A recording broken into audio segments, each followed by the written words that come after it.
Welcome to the Deep Leadership Podcast. Today, I'm joined by Bob DeKoch and Phil Clampitt. Bob has over 40 years of diverse executive leadership experience, including 20 years leading the Boldt Company, a $1 billion construction services and real estate development company.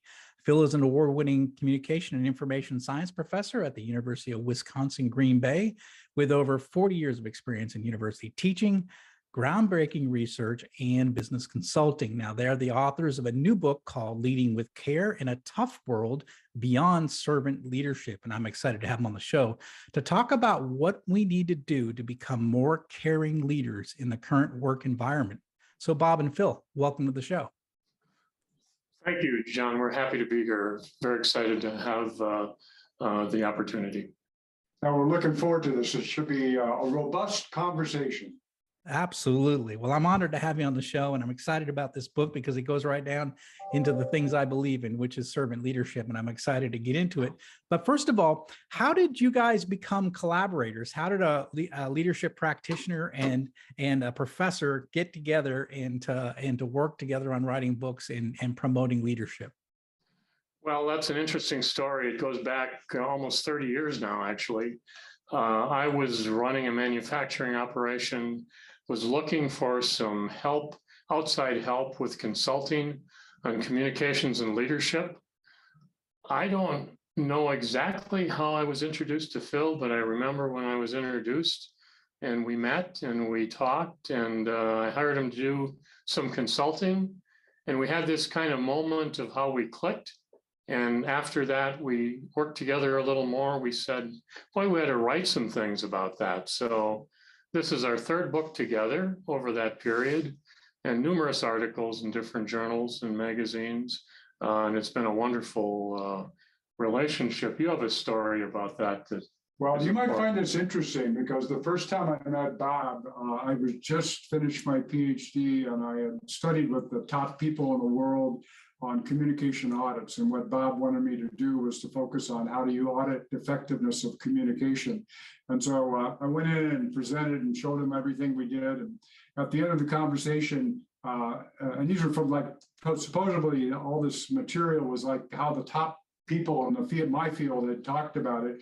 And at the end of the conversation, Bob said, well, Phil, what does a world-class communication system look like? And I stumbled through the answer, and I drove home with my partner and said, I think I really blew that. But Bob called back the next day and we started talking, and it was a good relationship after that. But I felt like I just failed all that PhD work I had done. So I was kind of humbled by the conversation, by his question. I was taken by it because it was a brilliant question. Yeah, absolutely. Absolutely. So, one of the things that I'm excited about talking with both of you and you guys collaborating on these books is that you're bringing this, practitioner, leadership practitioner, all this experience, all these years of experience, and then, you're bringing the academic side of it together. So what do you think the benefits are of bringing both the academic and the practical experience to the table for these books that you write? So that's a very insightful question, and it really goes at the core of the structure of this third book. I always studied and worked on and tried to improve the practices of leadership that I was using. And after I met Phil and we started working together, he would always challenge me to say, well, underneath all of that, how do you really think about the principles of those practices that you're using every day? And you've noticed probably in the book that the book is divided into two parts: the beliefs, or how we think about leadership, or how we need to think about leadership, and the practices. And those two things together, we think should be inseparable, because the beliefs without the practices is, you're not going to be able to implement, and the practices without the beliefs tend to be unsustainable. So that's what Phil has brought to my learning. And frankly, it's felt to me like a PhD program for my whole life as an executive, with a wonderful professor alongside of me. So that's my story. Bob being very kind. I studied a lot of the things that Bob actually did, and a lot of academics, they don't really get into the weeds of looking at what really happened. And the most enriching part of that experience has been not only asking the questions, but doing kind of traditional research on it. But to me, one of the most important things that I learned was you read about a concept or you'd read all the research on the concept, but then to see Bob actually do it, you'd pick up nuances that are quite different than what the literature would say on it. And so I found that very interesting. And there were parts of this book in particular that Bob and I argued about a lot, because I would watch him do it, but I would feel like we need to articulate it in a different way. And by observing him, I kind of understood these things in a very deep, rich way that I never would have understood by just having my nose in a book and do research on things. Yeah, that's outstanding. And I really do think that that's what makes this book special, because you're bringing both the practical and the academic together. And I think that we need more and more of that, because I think if you're pure academic, it's interesting, it's valuable. But I think blending the two together, like you said, here's how to think about something, and this is how to do it. I think those things are really valuable for leadership practitioners like myself, where we're looking for, okay, how do I do this now? How do I put this in place? So, my hat's off to you guys for combining those skills and experiences and putting this book together. One of the things you touched right on in the beginning of the book, or right in the introduction, is you say that, and this is something I talk about as well. You say Gallup reported that only 15% of employees in the U.S. are truly engaged in their work. And, my question to you is, like, what's wrong with business today? Why are such a small amount of people actually engaged in work? Let me start on that. I think it's because the leaders, the bosses, however you want to refer to them, are not thinking about how to handle the people with care. And that's one of the major reasons why we use this word care throughout the book and in the title of the book, because care, I think, is a different kind of connotation than just the word servant. You can say, I'm serving the people, or I'm serving my people and doing what they need to get the job done. But when you care about them, it's a deeper articulation of the things that you're working with them on, like the coaching that you do to help them improve, the discussions that you have to help them see their apparent barriers in a different way so the barriers can come out of the way. Or when they're having rough times, either in their private life or even in their business life, they have a feeling that somebody's there that has their back and will help them through, not do the job for them. This is not a doing the job for those people, but it's a sense of care. And we think that word is not often used in the leadership circles. It's just not associated with leadership. There are a lot of other words that are, but care isn't. And that's why this is such a different platform to think about a deeper level of attention to people. Yeah, and it's the interesting. The lack of that, we think, is what causes the disengagement, because people feel it. They understand it immediately, that the supervisor or the leader doesn't care deeply about what's on their mind. They know it immediately. Interesting you said that, because I've interviewed two Navy SEAL platoon commanders on this show, and both of them, to my surprise, said the number one most important thing in leading a SEAL team is the care of the team.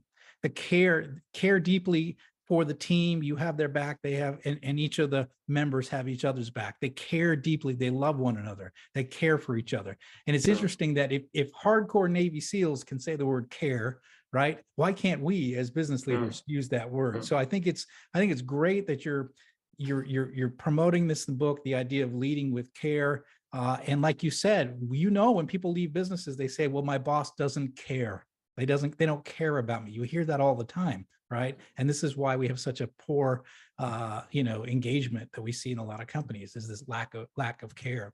And maybe it's just because we've just published this book, but I think the word care or lack of care is a terminology that's being used all over these days, in social circles, in political circles, in corporate circles, that the comment is, they don't care about what's going on. Yeah. And that's almost like a poison, and it separates people in a way that it's hard to get them back if you don't get the caring back. Yeah, absolutely. So the book is called Leading with Care in a Tough World, Beyond Servant Leadership. First of all, who did you write this book for? Who should read this book? Well, we wrote it for kind of all levels of leadership. We wrote it for people that are aspiring to be leaders, which I deal with in the college classroom a lot.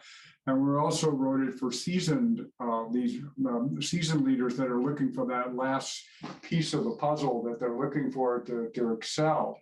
And to go back to your previous comment, my view is that the reason why we have such low engagement is one of two things. Number one, people have the right sentiment about caring or serving others, but they don't know how to do it. Or number two, they're doing it, they're doing all the things that you're quote unquote supposed to do, but they don't have the underlying belief structure to support it. They don't really care.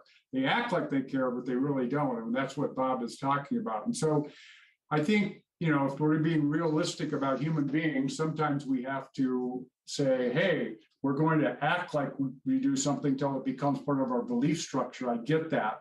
But at some level, if you end up doing like full collaboration, you end up disenfranchising everybody. So people act like they're collaborating, but they're really not. And over time, people recognize that and they know that. So the people we wrote it for is I'm helping those young people that are a lot of younger leaders. They're saying, I believe in this, but I don't know how to do it.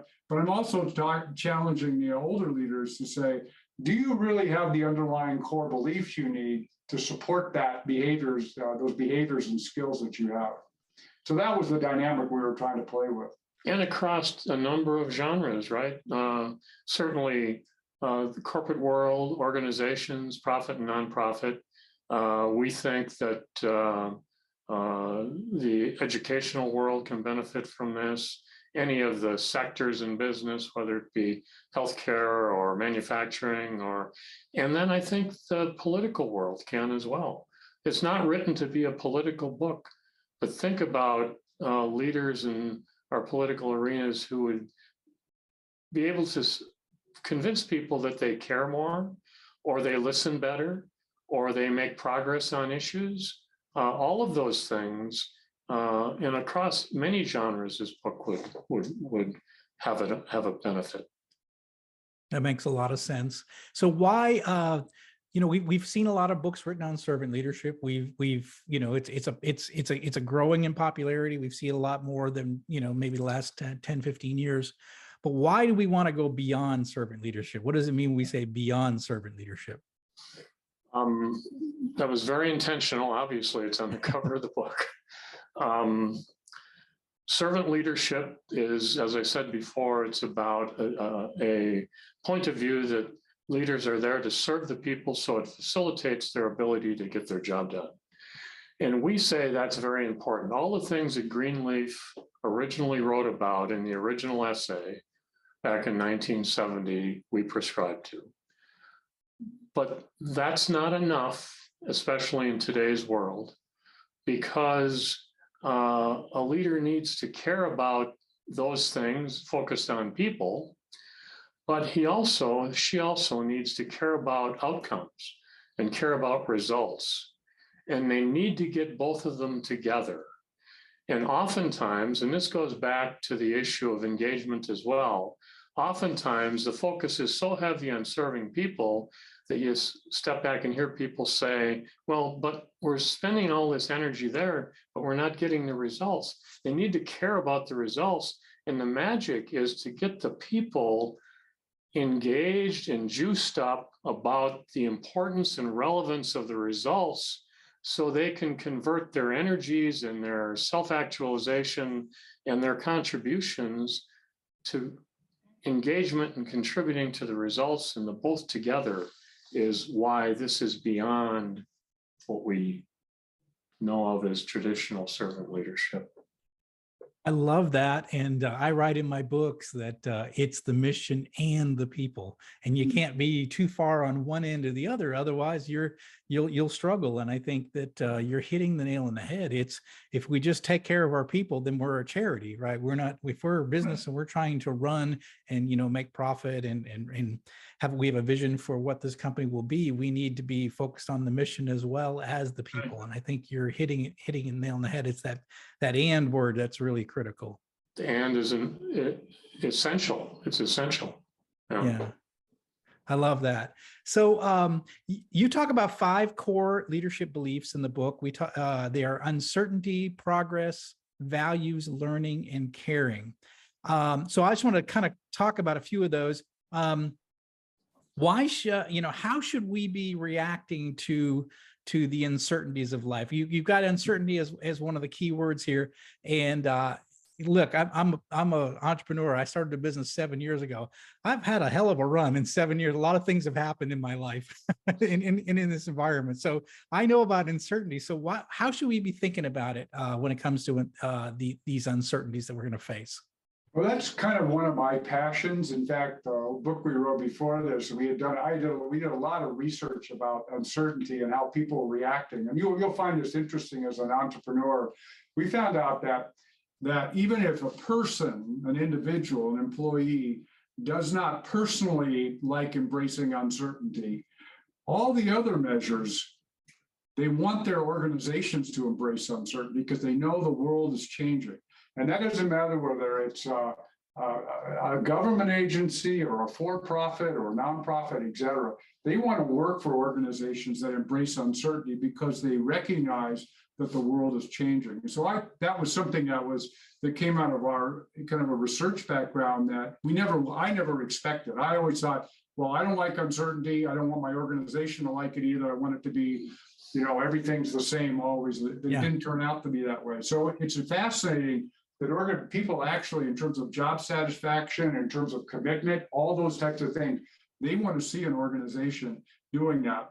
In terms of how you actually do that, I think that's the art form of a leader, is that they have to start by saying, I embrace uncertainty. And it really starts with having an inquiring, questioning mindset of getting all the ideas around the table and making sure that all the different points of views are out there. A lot of people try to stamp out uncertainty. In fact, one of my greatest concerns about the way we talked about COVID was that we stamped out all the uncertainty rather than trying to embrace it and talk about it, even if we disagreed with it. So it's a very interesting dynamic that way.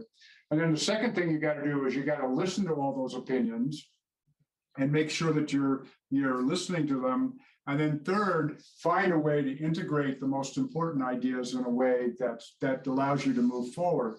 And I think those are kind of, if you want a 1, 2, 3 step, although I don't think it's necessarily 1, 2, 3. That's the way we would encourage people to embrace uncertainty. And that's the foundation of leadership. Good leaders are listeners, they're integrators, and they're inquisitive about what other people are thinking. Yeah, I love that. And I think there's opportunity in when you have uncertainty too. I mean, I think like in my small company, we grew during COVID because we could do things that the big guys couldn't do. And I think so every time there's a challenge, it's also an opportunity. And I think what you said as well too is that you also want to rely on the collective wisdom of your team, because in uncertainty, one leader doesn't have all the answers. And if you're engaging your team, you're going to get all those great ideas from the folks that work for you. And the behavior of the leader in that situation or in those situations is so important, because when you're trying to collect that multitude of ideas from the team, you don't want to let the loudest voices in the room command the conversation. You want the silent ones who have the idea that they're afraid to talk about pop out and see the light of day, because those ideas may be the ones that are the most important. And the leader's job is to have all of that come out, give all of it equal weight at some point, and then coalesce it together in a way that brings consensus to the team and get the richness of everybody's input. That's the magic. And when you talk about engagement of people, that creates huge improvements in engagement because everybody sees that they've had some influence on something. Yeah. That's great. I love that. And it's such a great, it's funny because you don't really see people talk about uncertainty in a leadership book, but I love that you bring it up because it's such an important part of how we manage our teams and how we deal with it. And we're going to be in these uncertain situations probably a lot more than we have in the past with with everything that's changing so quickly. One thing is that you mentioned progress. How should we think about progress from a leadership perspective? Yeah. So from a leadership perspective, progress is moving the ball. I mean, everybody, whether you're in a nonprofit business, nonprofit organization, or a government, there are goals and objectives. It gets back to the mission, focusing on mission and people. You got to move the ball. And that takes getting all of these ideas, getting all of these different opinions, coalescing them together in a way that brings the best ones out, and then focusing on them to make progress, as we say.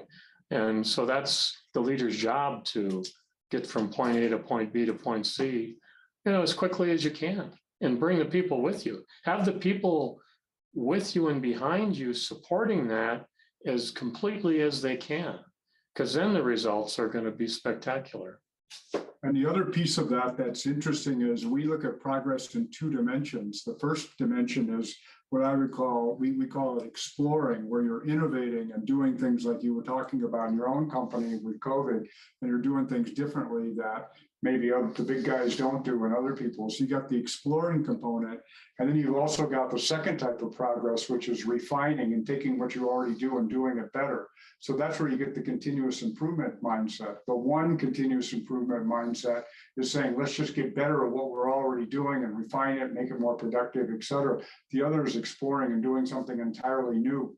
And so when we talk about moving the ball forward, you can move it forward by making incremental changes, or sometimes you move it forward by embracing major changes and doing something fundamentally different. So that's what makes, and that's the leader's job, is to set those conversation and parameters of both of those two conversations, which are really quite different in a lot of ways. Yeah, that does make a lot of sense. And I think you're right. I think that it's the idea of not being stagnant, right? It's either through exploring, experimenting, or it's continuous improvement, but it's never standing still. And I like that. It's constant progress, you're moving your business forward. And it can be both. It often is both. You move from one to the other and you refine, and then you need to jump to a new idea. And companies that are really good at it do both well. That makes a lot of sense. What about core values? Why are core values so important in leadership? Well, because they're really the things, the beliefs that we all have that set the tone for the judgments we make, the influences we have, and the intuitive reactions that we have to things. And you can Google values and you'll get hundreds of them. We picked out 9 of them that we think are important. But if I were just to mention 2 or 3, you think about honesty and truthfulness, or transparency, or respect. Look, I had a boss at Boldt, this chairman of our company, whose favorite axiom was, if you get the values right, everything else will follow. If you don't get the values right, you can't spend enough time to walk things back. So just think about that in terms of telling the truth. If people could rely on their leaders to tell the truth, be transparent about what's going on, tell them what they know, tell them what they don't know. And if there was a sense of reliability in that with people, you don't have to worry about whether the story is right or wrong, because you have confidence it's right. If you don't have that confidence, if employees don't have that confidence, the storytelling occurs in the hallways and it starts to spin up into unbelievable problems. So if you get the values right, it's much easier. And Yeah. it's much harder if you get the values wrong. So you ought to get the values right. You ought to figure out what the values are going to be, and you ought to live them every day Yeah. and model them every day. That's where trust comes in play. When you say these are our stated values and you act on those values, then you become a dependable boss and you're acting in accordance with your belief system. Right. It's when those get messed up, right? That's when people don't trust you because you say, integrity is our biggest, is really important to us, and yet we lie on a marketing document. Then people start seeing that and say, wait a second, this is not the company that this is not the company I want to work for. It's inconsistent. The values and the actions are inconsistent. Right. And the judgment on that is with the people and how they feel. Because if you ask a group of leaders whether they live the values every day, most of them would say yes. And many of them probably do. But for those who really live the values every day, their people would say, yeah, they live the values every day. And I see it because they lead by example. And that's the difference of, is it really happening in an organization? That's the measure that we have to have. Are the values being followed? So one of the things you say here, and I like this, you say that leaders need to be both learning and unlearning. I thought that was interesting. So learning and unlearning, what do we need to unlearn? Well, sometimes you need to unlearn what was successful in the past, because what was successful in the past may not be successful in the future. I mean, if you want to go to a university example, a great lecturer doesn't have as much currency now as it used to in a university, because that, a lot of us tried to perfect our skills at lecturing and make great lectures look very engaging. But that's not enough today. You got to change. I'm not saying you have to unlearn that skill directly, but you certainly have to unlearn reliance on that skill. And and I can think of any number of different examples of where things that have worked in the past do not necessarily work in the future, and you've got to unlearn what you're doing because it's a habit.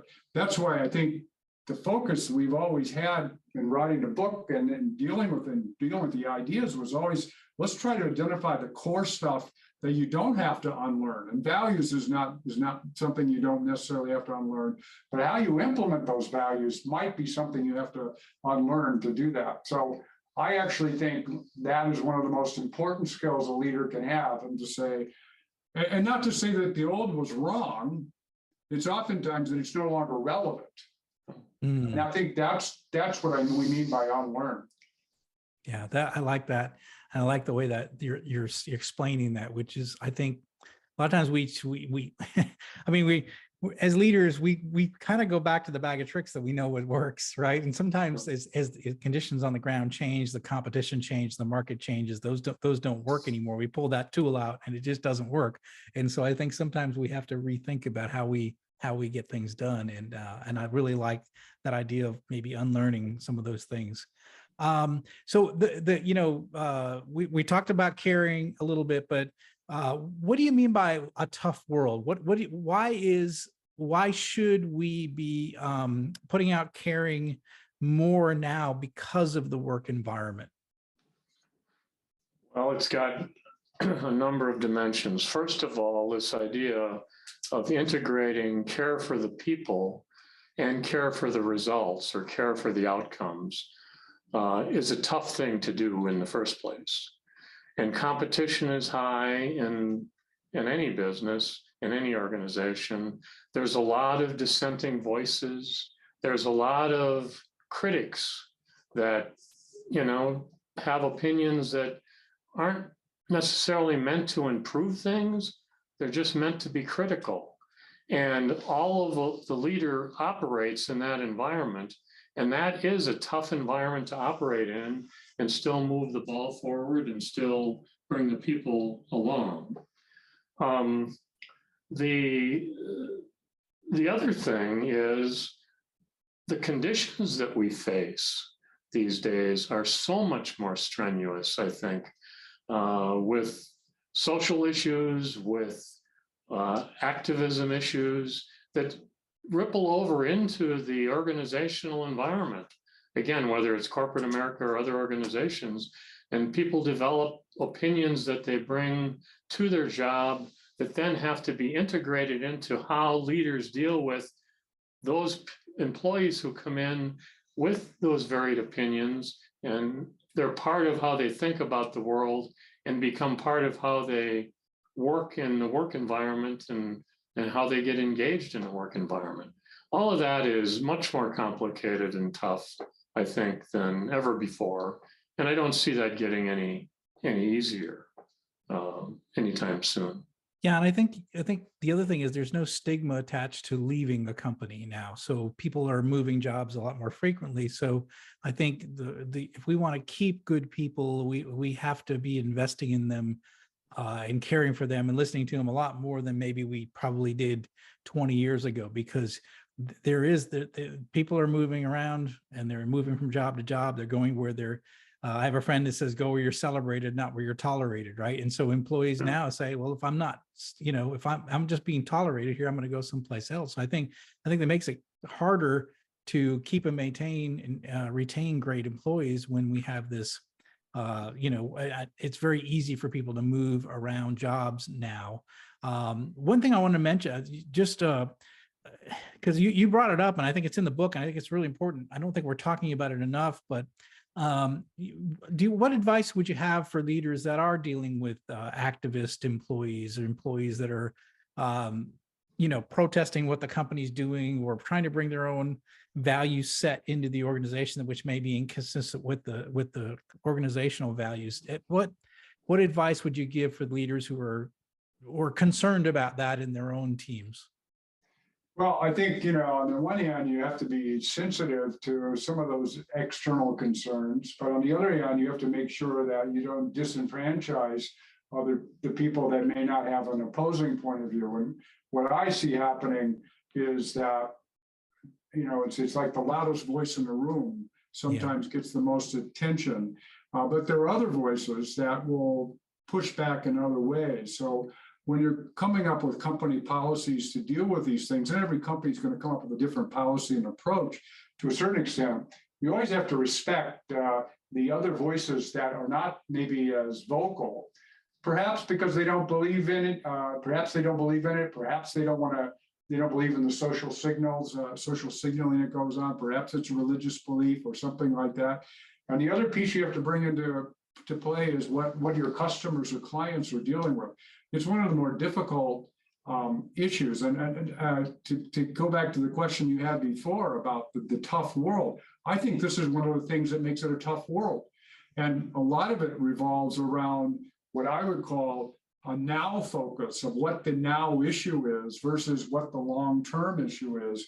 And the tough world is balancing those two, whether it's dealing with these social movements, which may have an arc to them in terms of where they go, and learning how to balance that against the long-term interests of the organization. Yeah, I agree. Well, that's great. I'm glad you guys bring that up, because that's definitely an issue that we didn't see even 5 years ago. Now we're starting to see a lot more now play out in corporations and in small companies, big companies alike. So, well, this has been a fantastic discussion, guys. I really appreciate you coming on the show. This book is exceptional. It's called Leading with Care in a Tough World. And listeners, I really highly encourage you. It just came out. I encourage you to go find it and look it up, because I think these are the kind of things you want to be successful. You got to be focusing on those two things we talked about, which is the people and the mission. And the key thing is that connection between the two. And this book is going to help you be a more effective leader. How can people find out about you and this new book? So, John, we have a website. It's called leadingwithcare.net. Altogether, leadingwithcare.net. And it's a very rich website. It's got information about Phil and I. It's got summary chapters of the book. It's got evaluation surveys in the book. It's got a series of videos that we've recorded already that introduce these different concepts. And it's also got sections on media and podcasts. So the podcasts we've done, and when yours gets posted, it'll be on our website. as well as articles. We just we're fortunate enough to get an article in Inc. magazine and on Forbes magazine about the book, and so we're very excited about that. It's all on the website. So I don't, and information about how to order the book is also on the homepage. It's available on all of the book selling platforms, and it's available in audiobook and ebook as well. Okay, fantastic. And we'll put links in the show notes for that resource. And again, I've been through that website as well, and it's just chock full of information. And it's great. Like you said, the videos and podcasts, everything is in that one place. So we'll put a link in the show notes for that. And again, leaders, I encourage you to check it out. Check out this book, check out those resources. If you want to be a better leader, right? And especially in this day and age, you need to read this book. You need to apply these principles. So, Bob and Phil, thank you for coming on the show and sharing this new book, sharing all of your experiences that you put into this book. And I really appreciate you coming on the show. John, thank you so much. It was a lot of fun. Good, robust conversation. You asked great questions. Some of them we could talk the last one you asked, Farina, we could have talked the whole time just about dealing with those social pressures, because that's something we've talked about a lot. So great questions, very robust. Absolutely. It's good stuff. I love it. I hate that we're only a half-hour show, but I really appreciate you coming on. And again, thank you for bringing all of your ideas in this new book to the public, because I think this is really, really important for leaders to read. So thanks again for coming on the show. You're very welcome.